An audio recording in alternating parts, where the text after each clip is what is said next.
로마 군병들에 의해서 희롱을 당하신 후에 십자가에 못 박이시려고 이제 끌려 나가십니다. 그때 마태복음 27장 32절에서부터 44절에 보시면 십자가에 못 박혀 고단 보세요. 여러 부류에게 모욕과 희롱을 당합니다. 그러니까 모두가 다 버려야 돼요. 아까 로마 군인도 버린 것처럼 이게 바로 예수님께서 희생의 제물이 되시는 과정입니다. 32절에 나가다가 시몬이란 구레네 사람을 만나매 그를 억지로 같이 가게 하여 예수의 십자가를 지웠더라. 예수님이 이제 힘이 없어서 자꾸 넘어졌는지 그런가 봐요. 그러니까 그렇게 했습니다. 그런데 이것은 상황 설명이 아니라 여러분 7077에 보시면 예수님께서 이 약속을 이미 하고 계시다라는 근거를 얘기를 해줍니다. 7077 세 번째 줄에 보면 구레네 사람 시몬이라는 자가 왜 거기에 함께 했느냐.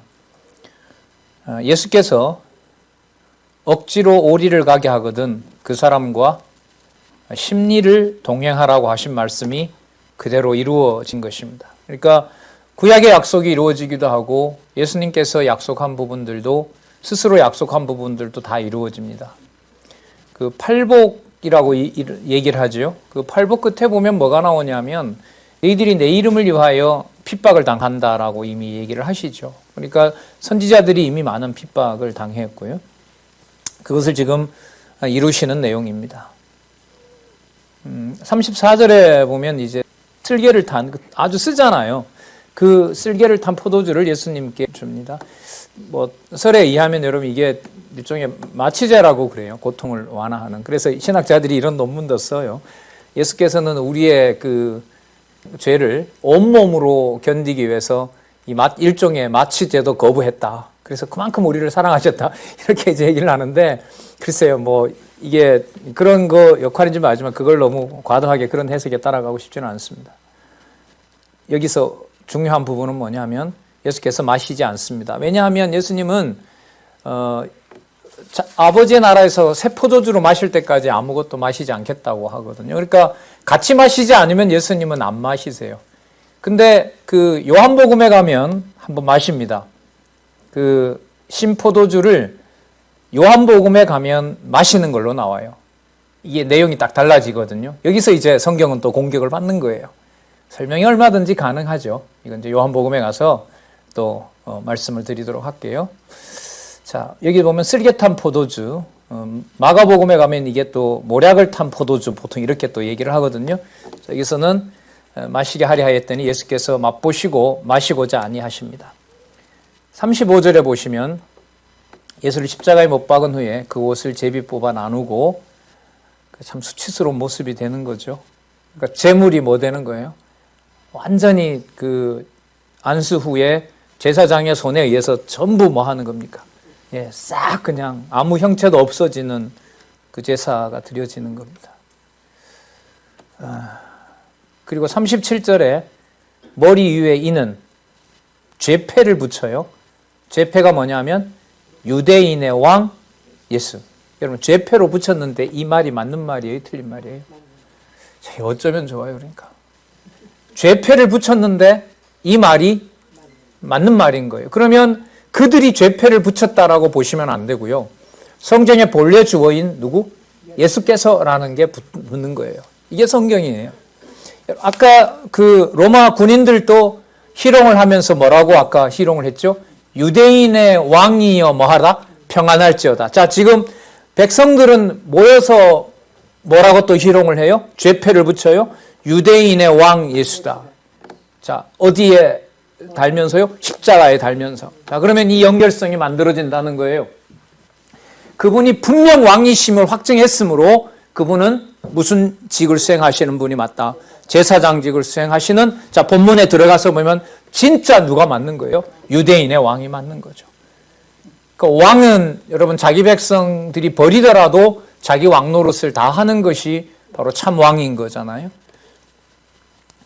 여러분, 유대인의 왕 예수라는 말이 나왔으니까요. 그 관련된 개념을 이 본문에서 더 확인하도록 할게요. 42절에 가면 저가 남은 구원하였으되 자기는 구원할 수 없도다. 저가 뭐라고 그래요? 이스라엘 왕이로다. 지금 십자가에서 내려올지어다. 이것도 희롱이잖아요.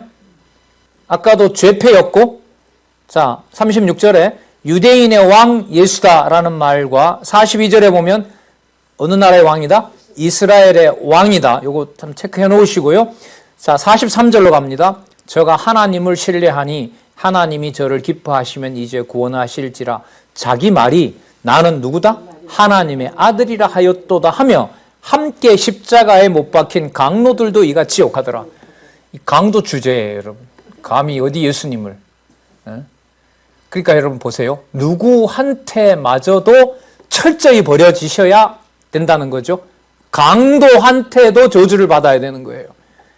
이분이 바로 뭘 하고 계세요? 희생을 지금 완성하고 계시는 거죠.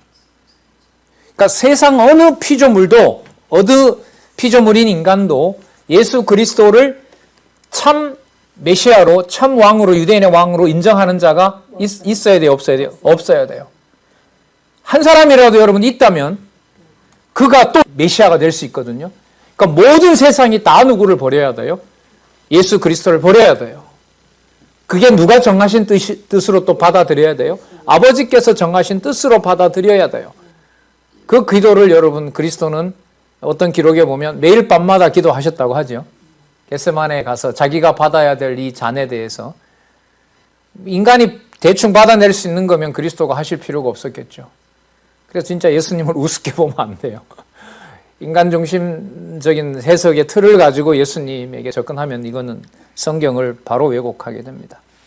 자, 중요한 개념을 말씀을 드렸었죠. 36절에 유대인의 왕 예수, 전부 이 희롱하는 말들입니다. 42절에 이스라엘의 왕, 그 다음 43절에 하나님의 아들. 자, 그 개념을 생각을 깊이 해보시면 이게 지금 십자가에 못 박히신 그리스도께서 왕직을 수행하시는 근거가 됩니다. 바로 이 말들이 실제로 또 그렇고요. 자, 본문 조금 지나왔는데요. 39절에 보면 예수님을 모욕합니다. 뭐라고 모욕하냐 하면 40절에 성전을 헐고 사흘에 짓는 자여 내가 만일 하나님의 아들이거든 자기를 구원하고 십자가에 내려오려 하며 그와 같이 대제사장들과 서기관들과 장로들도 함께 희롱하며. 여러분 이게 좀 이 상황 이해에 중요한 부분이죠. 다 희롱해야 돼요. 로마 아까 군인부터 시작해서 어디에 초점을 맞추니까요? 그리스도가 그렇죠. 정죄당하고 뭐 당하셔야 되니까 희생 당하셔야 되시니까요. 참제물 되셔야 되니까 그렇습니다.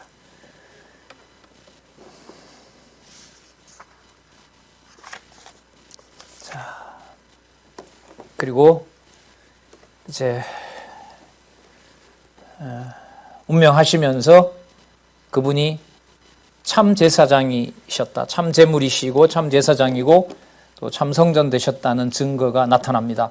7080에 보시면 27장 45절에서부터 56절 운명하실 때에 성전의 휘장이 찢어지고 자던 성도가 일어나게 됩니다. 45절에 보면 제6시, 이게 우리 시간으로 말하면 여러분 12시입니다. 낮 12시고요. 45절에 보면 제9시는 오후 3시입니다. 그러니까 여러분 몇 시간 동안 달려 계신 거죠? 그러니까 달기를 여러분 보통 아침 9시에 다르셨다고 하거든요. 아침 9시에서 오후 3시까지니까 오전부터 오후까지 거의 이제 달려 계셨던 거죠. 거기서 이제 희롱 당하신 거고요. 46절에 보면 제9시쯤에 엘리 라마 사박다니 아람어죠. 나의 하나님 어찌하여 나를 버리셨나이까. 이게 시편 22편 1절에 나오잖아요. 그러니까 구약의 언약대로 이루신 겁니다. 버리는 일이 유대인들이 전부 버렸을 뿐만 아니라 사람들이 눈에 볼 때는 하나님 아들이라고 하는 자가 십자가에 달렸으니까 누구도 버린 일이 되는 거예요. 하나님이 자기 아들을 버린 일이 되는 거죠. 근데 그런 상황이 되도록 시편 22편 1절에서는 이미 그것을 뭐 하고 있어요? 언약하고 있는 거예요. 언약하고 있는 거예요. 메시아가 죽으면서 그가 참 메시아라면 자기 입에서 뭐가 나와야 돼요? 아버지가 날 버린다라는 말이 나오도록 되어 있는 거예요. 여러분 사람이 이렇게 하면 아버지 섭섭합니다 하고 죽는 아들의 원한 맺힌 소리가 돼버려요. 이걸 그런 맥락에서 볼 수가 없는 거예요. 참 메시아는 누가 버린 것처럼도 보여야 된다? 강도는 이루 말할 수도 없고 백성들이 이루 말할 수도 없고 누가 버린 것처럼 아버지가 버린 것처럼 보이도록 정해져 있어요. 진짜 뭐가 되시는 거죠? 희생 제물이 되시는 거죠. 자, 그리고 48절에 보면 그 중에 한 사람이 곧 달려가서 그 스펀지 같은 데다가 신포도주를 머금게 하여 갈대에 깨어 마시거늘. 그래 여러분들 몇 시간 달려 있으니까 온몸에 뭐 수분이 다 빠져나갔겠죠. 그러니까 아마 누군가가 인간적으로 좀 설명을 하면 갖다 주려고 한가 봐요. 그러니까 사람들이 여러분 마시면 될 거야 안 될까요? 안 돼요. 마시지 못하게 해야 돼요. 그거 예수님 안 마신다고 했거든요. 그걸 사람들이 야 그만둬라 하지 마라. 아까 엘리 라마 사막단이 이걸 이제 엘리야를 부르는 것처럼 오해를 했던가 봐요. 엘리야 보고 도와달라고 하니까 엘리야가 나오는가 보다 도와주지 마라. 자, 그리고 50절에 예수께서 다시 크게 소리 지르시고 영혼이 떠나시라. 여러분 이렇게 한번 생각해 보세요. 아버지여 아버지 어찌하여 나를 버리셨나이까. 그리고 크게 고함을 질러요. 악 하고. 그럼 누가 버려서 죽인 것처럼 보일 수밖에 없어요. 아버지한테 버림받고 죽은 거예요. 그러면 거기 있는 군중들이 봤을 때는 메시아처럼 보이겠어요? 안 보이겠어요? 안 보인 거죠. 저주받아 죽은 게 맞는 거예요. 우리가 뭐 그 자리에 있으면 우리는 신앙을 잘 지키 이런 말이 안 어울려요. 여기는. 자, 만약에 이게 기록되지 않았고 이 부분만 부각이 됐다면 저희들도 믿을 수 없죠. 51절 이에 성소 휘장이 위로부터 아래까지 찢어져 둘이 되고 이제 성전제사 필요 없어요. 헤롯이 지은 것이긴 하지만 가짜의 가짜도 필요 없는 거예요. 이제는 참성전도 아니지만은요.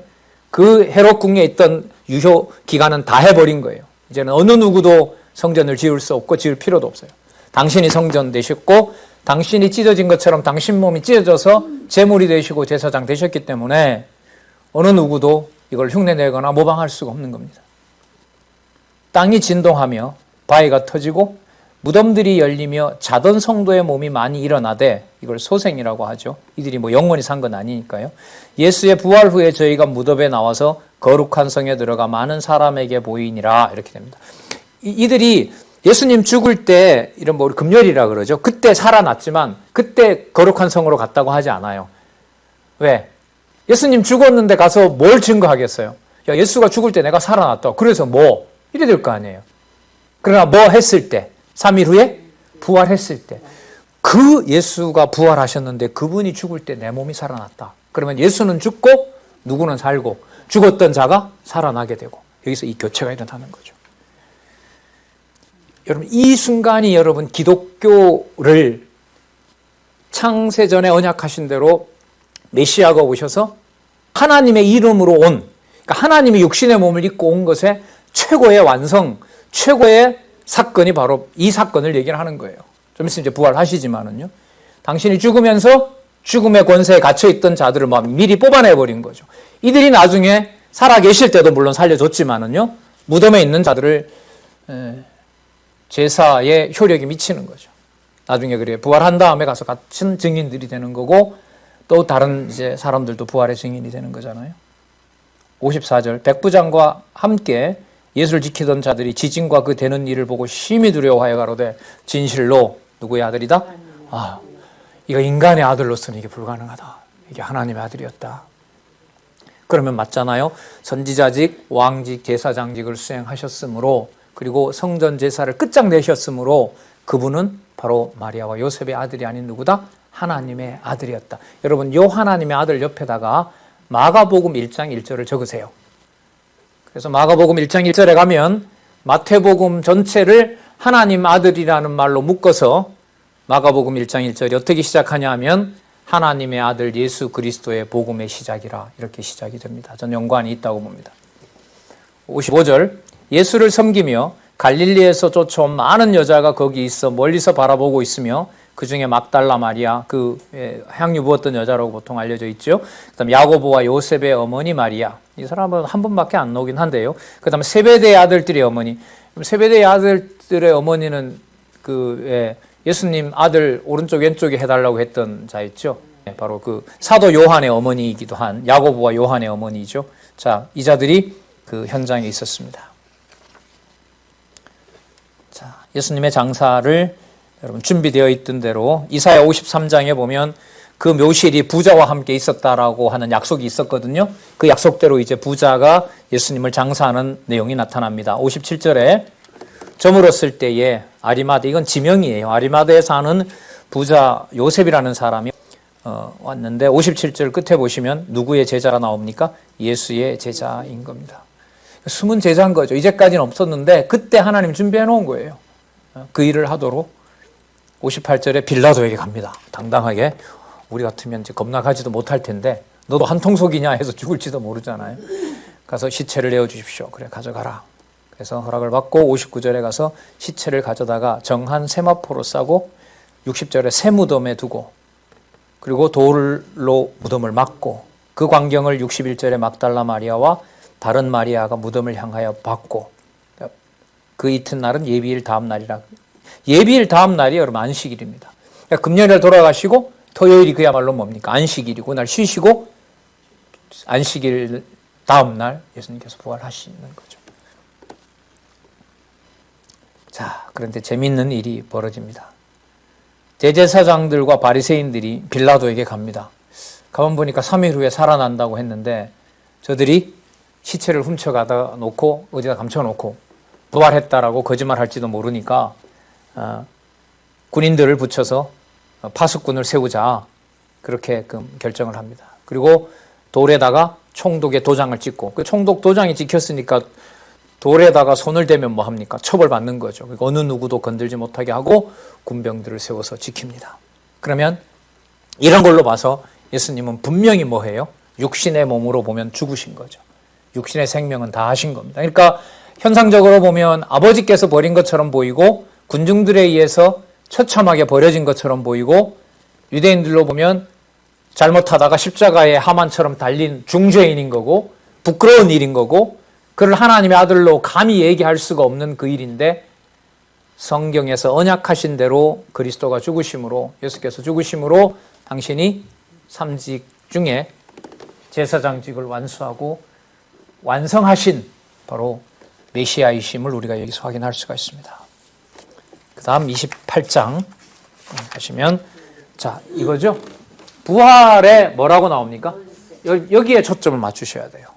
이 제목의 중요함은 부활은 여기 나와 있는 사건이고요.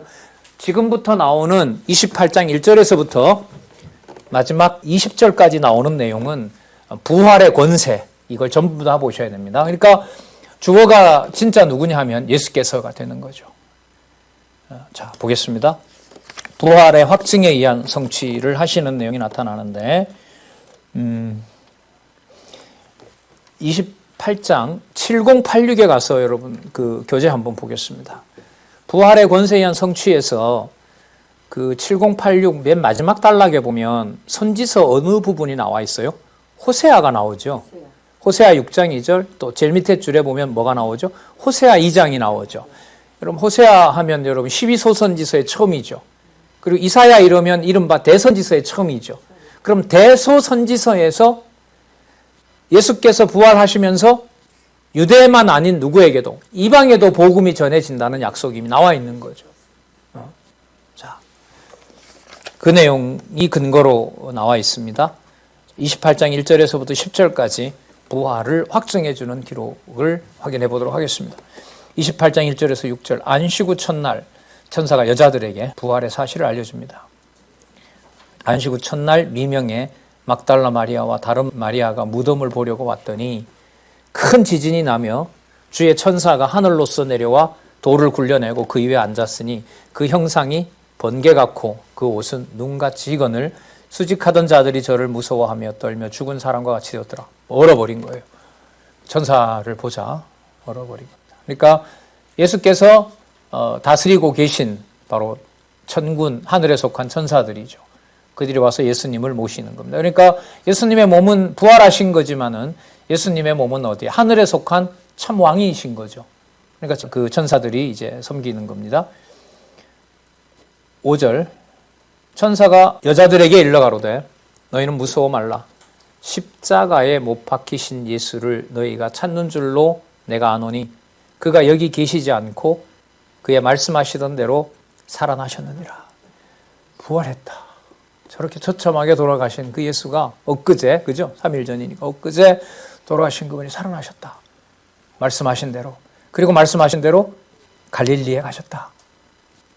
자, 여러분, 이 감격을 이 교재는 이렇게 기록하고 있어요. 짧지만 읽어볼게요. 7088 밑에서 두 번째 줄. 예수의 부활은 옛 언약을 모두 성취하여 구약 시대를 마감하시고 새 언약을 성취하실 신약 시대를 열어가는 대전환의 역사적 순간이다. 대전환의 역사적 순간이다. 그래서 기독교 최고의 진리를 부활 진리라고 하는 이유가 여기에 있는 겁니다. 예수께서 당신의 권세를 죽음에다가 내어주시고 죽음에 당한 게 아닙니다. 제사장 직임에 의한 성취는 죽음에 당한 것이 아니라 죽음의 권세에 당신을 제물로서 내어주신 겁니다. 그리고 그 사망 권세를 부활하심으로 뭐 하신 거예요? 이기신 거죠. 그러니까 사망 권세를 마지막으로 심판할 수 있는 모든 재판권이 바로 누구에게? 그리스도에게 있다는 사실을 여기서 확증해 주고 있습니다.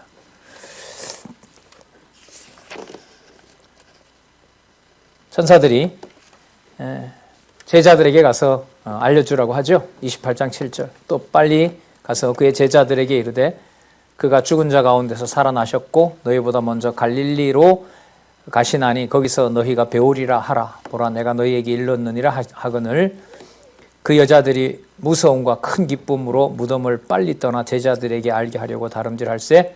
29절에 예수께서 저희를 만나 가라사대 평안하뇨 하시거늘. 이게 뭔 광경일까요? 여자들이 나아가 그 발을 붙잡고 경배하니 예수께서 가라사대 무서워 말 두려운 거예요. 그러니까 부활의 어떤 권능이요, 뭐 우리가 생각하는 대로 살아나셨군요, 뭐 이런 기쁨이 아니에요. 뭐 아까 그 지키던 자들이 그냥 몸이 얼어버린 것처럼 놀라운 광경이잖아요. 아까 그래서 8절에 보면 무서움과 뭐예요? 기쁨. 무서움과 기쁨을 이제 우리가 쓰는 한문으로 표현하면 그게 바로 여러분 경외입니다. 찬양도 하지만 뭐하기도 한, 두렵기도 한 그런 거죠. 예수께서 가라사대 무서워 말라. 가서 내 형제들에게 갈릴리로 가라 하라. 참 죄송합니다. 따뜻하죠. 뭐라 그래요? 배신하고 다 도망갔던, 죄송합니다. 여기는 노에다가 미음 붙여야 되죠. 배신하고 다 도망갔던 놈들을 뭐라고 불러요? 내 형제들에게 갈릴리로 가라 하라. 예. 거기서 나를 보리라. 자, 승천 준비를 하십니다. 임무를 부여하여 성취합니다. 여러분 여기 잘 보시기 바랍니다. 7091에 보시면 28장 1절에서부터 20절 마지막으로 임무를 부여하는, 자, 이 개념요. 권세. 부활한 것만 권세가 아니에요. 부활하셔서 지금 보여주시는 모든 내용들이 뭐냐면 다 권세인 거예요. 믿게도 하고 믿지 못하게도 하고 예수께서라는 주어를 염두에 두시고 보시기 바랍니다. 28장 1절에서부터 15절에 보면 지도자들이 부활을 은폐하려고 군병들을 돈으로 매수하게 합니다. 이걸 예수님 아셨을까요? 몰라셨을까요? 아셨죠. 여기에 여러분들 뭐냐면 부활의 권세라는 말을 연결을 시켜야 돼요. 예수님은 예수님 이 일을 하고 계시고 예수님이 모르는 중에 저들은 가서 자기네들 하고 이렇게 하면 갈라져요. 그러니까 여러분 부활하셨는데도 아까 그렇게 기다렸던 여인들이 예수님 보고 그냥 마냥 즐거워했어요? 무서워했어요? 그게 바로 뭐와 관련이 돼요? 권세와 연관이 되는 거예요. 그러니까 말씀 앞에 우리가 그 무릎을 꿇는다라는 게 내가 하는 게 아니에요. 하나님의 존재에 대해서 깨닫게 되고 그 앞에서 겸손해지게 되고 하는 모든 것들이 바로 보혜사 성령께서 해가시는 일이라는 것을 한번 염두에 두시고 보시기 바랍니다. 큰일 났어요. 이 군병들이 가서 보고를 합니다. 지난밤에 있었던 일을 보고를 했더니까 12절에 보면 7092에 군병들에게 돈을 많이 줘요. 너희는 그리고 가서 어젯밤에 와서 우리가 지키고 있었는데 제자들이 와서 도적질 해갔다. 그렇게라고 소문을 퍼뜨려라. 그리고 총독이 만약에 너희들을 보초를 잘못 썼다고 문책을 할 것 같으면 내가 다 말을 해놓을 테니까. 자, 그래서 여러분 이 마태복음이 기록될 당시까지도요, 15절에 군병들이 돈을 받고 가르친 대로 하였으니 이 말이 오늘날까지 유대인 가운데 두루 퍼지니라. 이 내용은 그러면 예수님께서 부활하신 것이 효과가 없다는 걸까요? 아닌 거예요. 그러니까 예수님께서 부활하셔서도 뭘 하고 계세요? 들을 자에게는 듣게 하시고, 그러니까 부활을 믿어지는 자들에게는 너무 분명한 예수님이 메시아인 것이 확증이 되는데, 믿지 못할 자들에게는 뭐가 더 빠른 거죠? 가짜 뉴스가 오히려 사실이 되는 거죠. 저희들도 이 여러 전국 기독교 행사를 응로에서 몇 번 했잖아요. 신문기자들 10대 명씩 오고 했거든요. 진짜 말로만 듣던 일이었는데요. 그 기사를 잘 써줄 테니까 돈을 달라고 해요. 밥도 주고 돈도 주고 봉투도 주고 그랬거든요. 여러분 이게 관행이에요. 여러분. 그러니까 여러분 돈 주면 이제 자기가 마음먹은 대로 뭐 할 수 있어요? 그 기사를 만들어낼 수가 있어요. 예? 그러니까 여러분 이제 언론사들이 이제 거기에 휘둘리게 되면 이제 진실이 왜곡되는 거죠. 예? 그러니까 여러분 이게 보초병의 말이 여러분 더 설득력이 있겠어요? 아니면 여인들의 말이 더 설득력이 있겠어요? 이게 바로 뭐와 관련이 돼요? 그게 바로 부활하신 메시아의 권세입니다. 권세. 그래서 이 부분에 여기 들어가 있는 거예요. 자, 그러니까 듣지 못할 자에게 엄격하게 심판을 하시는 거고요. 그 다음에 갈릴리에 모여있는 자들에게는 내가 왕임으로 가서 마음 놓고 전해라. 아버지와 아들과 성령이 너희들과 함께 하실 것이다. 이렇게 심판하는 권세를 부활하셔서 여기서 딱 보여주고 계세요. 어떤 선생님이 저한테 질문하더라고요. 예수님 살아나신 거짓말이 퍼지는 게 그게 어떻게 부활 권세가 돼요? 그래서 어떻게 예수님 그런 질문까지 해주시냐고 저도 고민했다고. 맞다고. 근데 예수께서를 붙이면 해결이 된다고 그랬죠. 예수께서 부활하신 생명의 주관자가 되시고 그분이 듣게 할 자와 듣지 못하게 할 자를 당신이 가늠하시는 거죠. 구분해내는 거예요. 그래서 이 사건에 보면 이게 나오고요. 제자들 일부도 여러분들 못 믿어요. 보통 도마라고 그러죠. 자, 한번 볼게요. 그러나 약속한 바는 이미 말씀이 온 세상에 퍼지도록, 세상에 퍼지도록 하는 것이 여러분 이미 약속된 바이죠. 자, 마지막으로 28장 16절에서부터 20절까지 볼게요. 11 제자가 갈릴리에 와서 예수의 명하시던 산에 이르러 예수를 배웠고 경배하나 오히려 뭐 하는 자도 있었더라? 의심하는 자도 있더라. 어떻게 여러분 부활한 예수님을 앞에 놓고 안 믿을 수가 있어요? 우리는 이러지는 않을 거예요. 아무리 봐도. 말이 안 되죠. 여러분들 우스우시잖아요. 말이 안 돼요. 내가 가진 믿음이 내가 가지고 있는 게 당연하다고 자꾸 생각이 들어요. 제가 너무 나를 이렇게 하는 게 아닌가 제가 반성도 많이 하는데 공개적으로 이렇게 강의하면서도 별 수 있습니까? 인간이 아무것도 아니죠. 아무리 많은 정보가 들어있다 하더라도 하나님께서 안 주면 그만이죠. 그걸 강의하는 사람이 자기를 경계하기 위해서 그렇게 하는가 보다라고 하지만 저는 제 심경인 거예요. 인간적인 두려움이기도 하고요. 왜냐하면 이런 데 보면 이렇게 생각해 보세요. 수천 년, 아브라함 때부터 수천 년 기다리던 메시아가 눈앞에 왔는데 전부 뭐 해버리고 죽여버리고 부활한 그리스도가 눈앞에 와 있는데 진짜 죽었다 살아난 게 맞아라고 뭐하고 의심하고 이게 여러분들 뭐와 관련된다고요? 부활의 권세인 거예요. 그러면 성령께서 오셔서 부활하신 그리스도를 전파하도록 할 때 나타나는 현상은 두 가지예요. 세상에 그런 일이 있어라고 부활의 주를 믿는 자가 있고요. 웃기는 소리 하지 마라. 무슨 죽었다가 사람이 살아나냐. 그거 그 성경에도 나오지 않느냐. 그거 다 퍼뜨린 거다. 그쪽은 그쪽이 퍼뜨리고 예수님 살아났다는 건 제자들이 가서 퍼뜨린 게 그 기록이다. 그게 여러분 성경 기록을 부정하는 자들의 문서설자들의 주장 아닙니까? 자유주의 신학자들 그런 자들이 많고요. 18절 예수께서 나와 이르 가라사대 하늘과 땅의 모든 권세를 내게 주셨으니 그러므로 너희는 가서 모든 족속으로 제자를 삼아 아버지와 아들과 성령의 이름으로 세례를 주고 내가 너희에게 분부한 모든 것을 가르쳐 지키게 하라. 볼지어다. 왜냐하면 내가 세상 끝날까지 너희와 항상 함께 있으리라. 여러분 이게 임마누엘이죠. 예수님의 이름이 임마누엘이셨는데요. 예수님께서 부활하신 다음에 당신을 뭐라고 약속을 하고 계세요? 내가 너희들 안에 항상 거하겠다. 그래서 가셔서 누굴 보내세요? 성령을 보내셔서 지금도 항상 함께 하고 있는 겁니다. 자, 한 부분 더 보도록 할게요. 어디를 보시냐 하면 여러분 18절에요. 예수께서 나와 이르 가라사대 하늘과 땅의 모든 권세를 내게 뭐 했다 그랬어요? 주셨다 그랬죠. 누가 주셨을까요? 아버지께서 주신 거죠. 하늘에 계신 아버지가 당신에게 줬거든요. 하늘과 땅의 모든 권세를 주셨으니 여러분 이게 얼마나 이 성경에서 신약 처음 나오는 이 마태복음에서 어마어마하게 중요하냐면요. 창세기 1장 28절에 창세기 1장 26절부터 하나님께서 아담과 하와를 지으시자고 하시면서 저들에게 세상을 통치하는 권세를 주자 하시고 그들을 만드셔서 창세기 1장 28절에 뭘 주세요? 생육하고 번성하라 땅에 충만하라 바다의 고기와 공중에 나는 모든 생물들을 모아라 다스리라 하시니라. 그러니까 하늘과 땅에 움직이는 모든 생물에 대한 통치 언약을 누구에게 했어요? 아담에게 하신 거죠. 그 아담에게 하신 약속을 그리스도가 오셔서 부활 후에 승천하기 직전에 여기서 확인하고 계시는 거예요.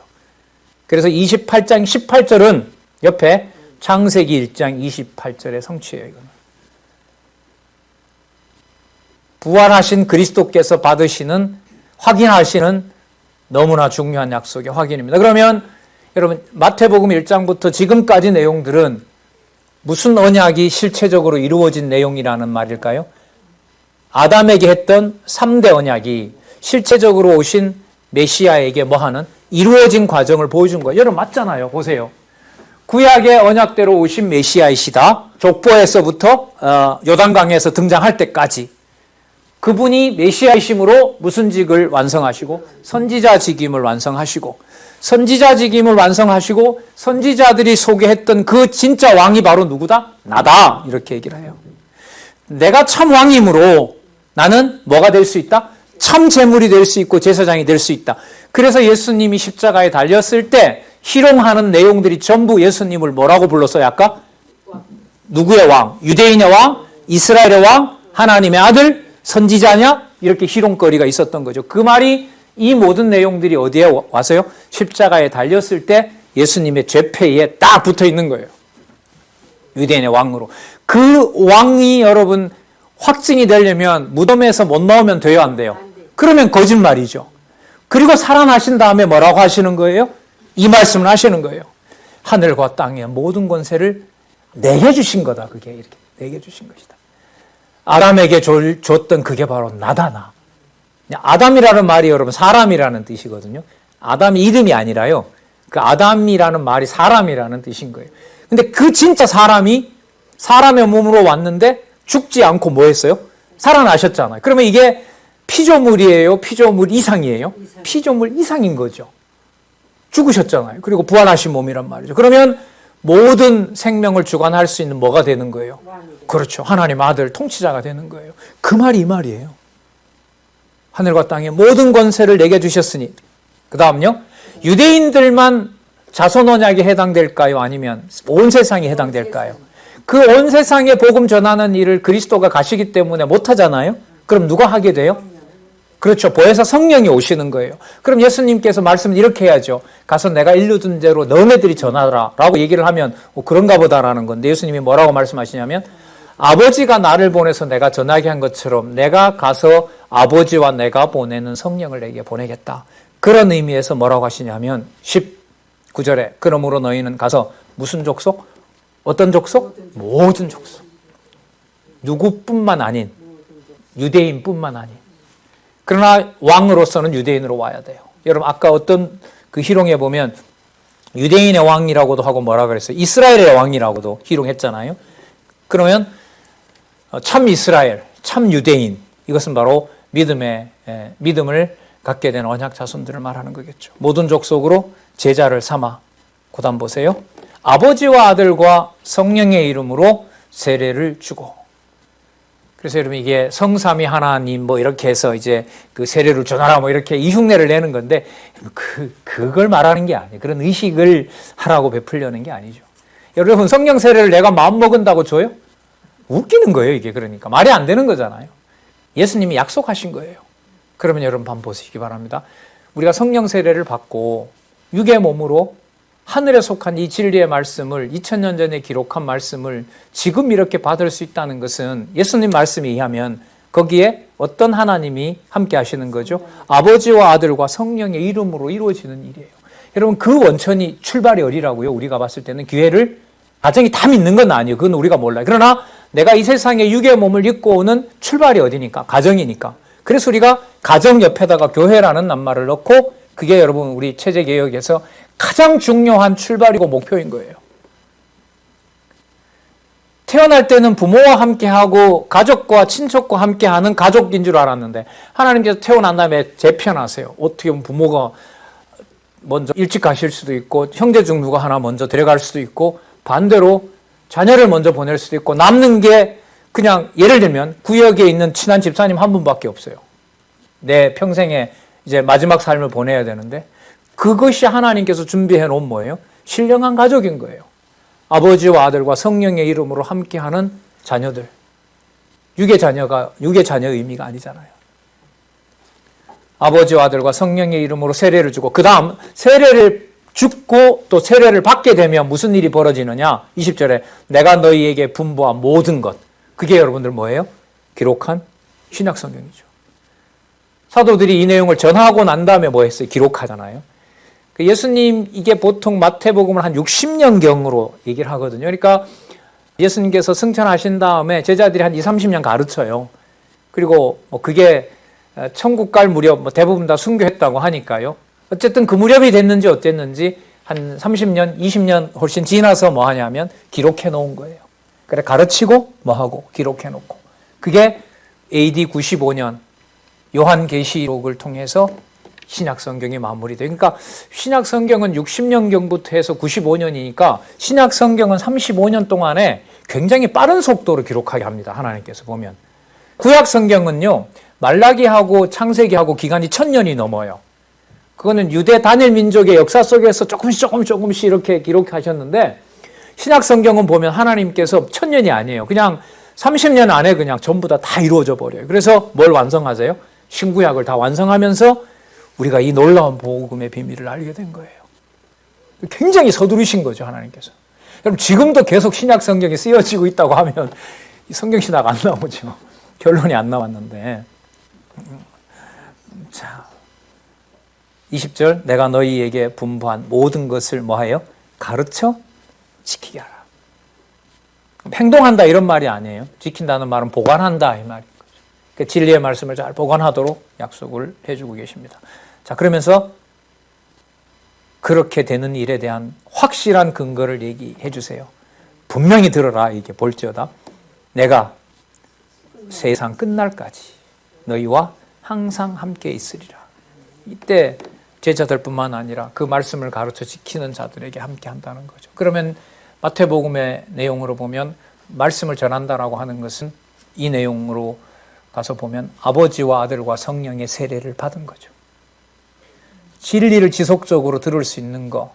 예수님 씨 비르는 비유 잠시 쓰면은 그냥 했는데 햇볕이 와서 그냥 와서 마귀가 와서 가져간다 그러죠. 예수님 마가복음에 가면 그 햇볕이 딱 나니까 그냥 타 죽어버리고 그 다음에 떨어지긴 졌는데 뭐예요? 뿌리를 내리는데 보니까 못 내리는 안반이에요. 그러면 그냥 죽어버리고 그 다음 좀 가시밭에 떨어져요. 근데 하다 보니까 돈 욕심이 더 생겨요. 이 진리가 뭔 필요 있냐 버려요. 그리고 죽인다고 달려들어요. 너 예수 믿으면 너 해를 주겠다. 아 그럼 제가 포기할게. 그런 일이 벌어져요. 그 다음에 30배, 60배, 100배가 나오는 거죠. 그러니까 말씀을 여러분 지속적으로 우리 여러분 대부분 신앙에 우리 선배들 많이 계신데 지속적으로 주님 가실 날을 계산하면서 계속해서 받고 있다는 것은 이 지상에서 나이를 먹는 분으로서는 최고의 영예라는 생각이 들어요. 어떤 그 청년의 그 질문대로 강사님 오늘 이렇게 믿다가 오늘 밤에 그 가룟유다처럼 버리면 어떻게 하죠? 그럼 어떻게 해 남들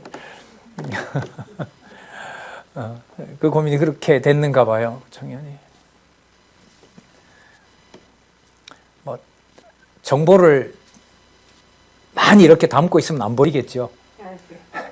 이제 여러분 여유 있게 웃으시는 것 같아요. 그런 문제가 아니잖아요. 아버지와 아들과 성령의 이름으로 진리의 말씀이 여러분들과 저에게 거하는 겁니다. 비록 이렇게 근래에는 잘 뵙지 못하지만 우리 지방이나 회의에 계신 성도님들이 정해진 시간마다 와서 다운받고 영상에서 그 말씀에 함께하는 것을 그냥 그 사람 개인의 일로 절대로 볼 수가 없습니다. 아버지와 아들과 성령의 이름으로 세례를 받은 증거이고 바로 보혜사 성령께서 약속하신 대로 예수께서 약속하신 대로 지금도 함께 하나님의 교회를 지어가고 있다는 분명한 증거라고 생각이 듭니다. 예, 시간이 조금 남았는데요. 마가복음으로 넘어가기 위해서 한 가지 말씀만 드릴게요. 뭐냐면 마태복음의 이 가장 간단하게 정리되는 요 내용 있죠. 예수님의 삼직에 의한 메시아 성취, 이게 마태복음이잖아요. 직임에 의한 성취가.